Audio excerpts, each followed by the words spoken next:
Okay, so now we're going to put something to use to see if we can graph these equations. And how we're going to do that is we're going to examine the end behavior, which you should have done in the 5-1 video. And we're going to look at our zeros, which were the x-intercepts, the answers to our factoring problems.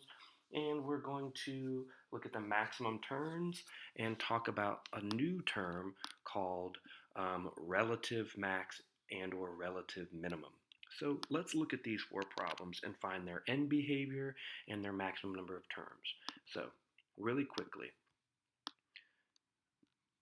this is our A value is odd, so that means our right behavior is going down, and our beginning term is negative, and so that means our right end behavior is going down, and this exponent is odd, so that means the left end behavior is opposite. So we know that the left will be going up and the right will be going down, and since there are a degree of 3, that means we have a maximum of 2 turning points. I'm just going to write 2 max here. And let's do that with, well, these are all that way, so let's just do one more. We'll do this one. It has a positive A value, meaning the right will end up, and an odd exponent, meaning the left side's opposite, so it will end down, and it too will have a maximum of 2 turning points. Doesn't mean it has to, it means it'll have a maximum of 2. So we have our end behavior. That tells us something about our graph. We have our number of turning points, a maximum number anyways, and then we have our zeros, where it crosses the x-axis. And if we're given the polynomial, we also know the y-intercept. If we look at the constant, look, the constant is 0 here, plus 0. The constant's 0 here, plus 0. So in theory, our y-intercept, not even in theory, in actuality, our y-intercept is going to be 0 in both of these examples. So now we know where our graph crosses the x, where it crosses the y, how the ends should look, and how many maximum turning points we can have. So let's just get a coordinate plane going here for both of these. And let's plot what we know. Well, we know that the y-intercept in both of these examples is at 0. Whoa, I got a little crazy there. Is at 0. And we know that the graph crosses the x-axis at 0 and at 3 in this one. So 1, 2, 3. So let's go ahead and put our blue dots on 0 and 3. And it crosses at 5 and negative 3 on this one. So negative 1, negative 2, negative 3, and 1, 2, 3, 4, 5. So let's put our zeros on this graph. Crosses at 5. Oh, see, I skipped one. X equals 0. Crosses at 0, and it crosses at negative 3. So this one has 3 zeros, that one only has 2. We know that this one's going to go left.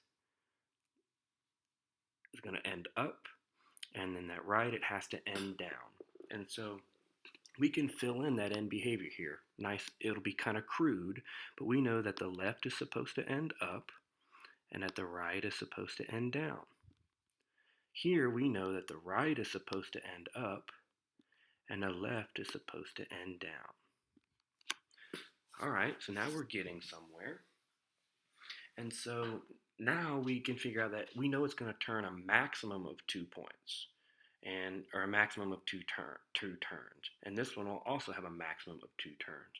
So what we can do is we can find other points on this graph by examining the points that happen between the zeros. So we're going to look at the point 1 and the point 2, and we are going to plug those into our equation up here and evaluate it. So let's start with 1. I'm going to go ahead and pull up the calculator here.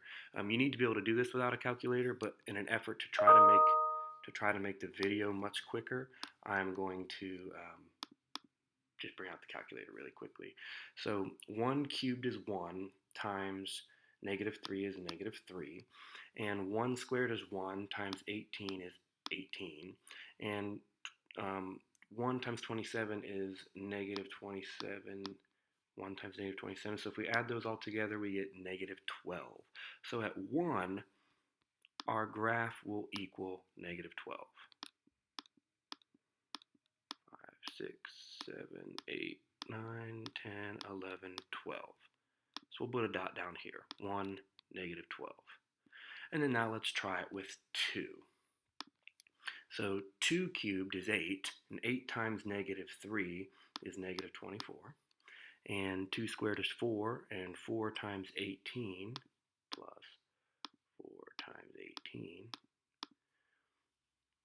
And then minus 27 times 2. Negative 6. And so if we go to negative 2, or if we go to 2 here, it's only going to cross at negative 6. Right about here. All right, and so we know this graph is going to come down here, and it's going to turn right there because it goes from 1, negative 12 to 2, negative 6. So I know that my graph is going to come down here. Let's keep it in that same purple color. It's going to come down here, and it's going to turn at this point and start coming back up. Now, we need to know about where it's going to turn again, because it could turn one more time. It could turn at like 2.5, or the 0 itself could be a turn. And so let's just see if we plug in 2.5 in, what happens. So 2.5 cubed is 15.65 times negative 3 plus 2.5 squared times 18. We'll add the negative 46.85. And then lastly, we subtract 27 times 2.5. And we get negative 1.87. So at 2.5, it still hasn't turned. So I'm going to say that it just goes ahead and turns at our 0. So now we have a basic shape of this graph. If I drew it a little more fluidly, it would look, something like this. And we're going to plug this into the calculator to see how close we were. But let's check this one out. So we've got our 3 zeros on there. So now let's evaluate some of these points in between here so we can see where it could turn. So this would be called a relative minimum, and this would be called a relative maximum, because if they have both, it can't just be a maximum or it can't just be a minimum. So this is a relative minimum at 1, negative 12, and this is a relative maximum at 3, 0. And so now we could apply that same logic. We could plug negative 1 or negative 2 into this and see where it crosses, or we can do 1, 2, 3, 4 in for x and see where they cross. But as you know, that could take a long time. So if permitted, you get out your calculator and you plug the expression in. Negative 3x to the third power plus 18x squared minus 27x. Oh, I put it all up in the denominator. Why didn't anybody stop me? 3, and then plus 18x squared, and then minus 27x. And if we graph this thing, we'll see that we should get something that looks pretty similar to what I drew over here. Great. Let's zoom out a little bit so that you can see that other turning point. Kind of center this up a little bit. That way we can see it. And look at this beautiful graph and how much it's going to match what we did over here. Great. You can't really see it. What if I zoom to fit? Will that show me anything? Great.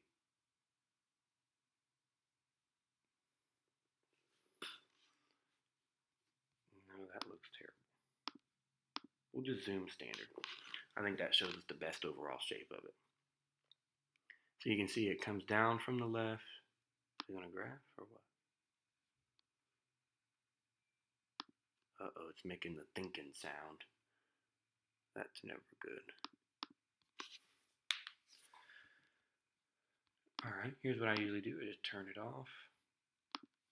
We'll open it back up and try it again. But see what plugging it in gave us a pretty crude graph, and it was really close and nice.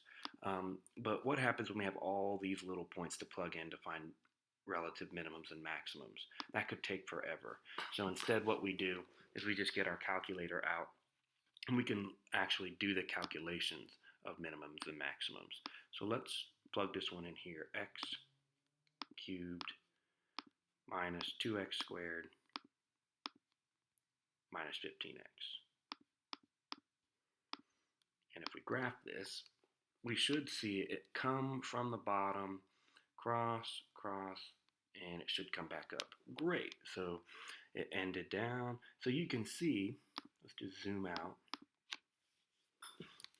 Here's the general shape of the graph, which we knew it was going to do that because it can only have a maximum of 2 turning points, 1, 2, and it's going to cross at 5, 0, and -3.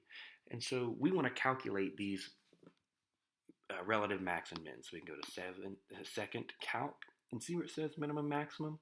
Let's calculate. I chose minimum first, so I'm going to pick a point to the left of the minimum, and then I'm going to pick a point to the right of the minimum, and then I'm going to guess where it's at. So at 3, -36. So over here at 3, -36, which would be way down here, there's a relative minimum. We go back to here, and now let's calculate the relative maximum. Go to 4. We'll go to the left of the maximum, go to the right of the maximum, and then guess. And our maximum is at -1 2/3 and almost 15.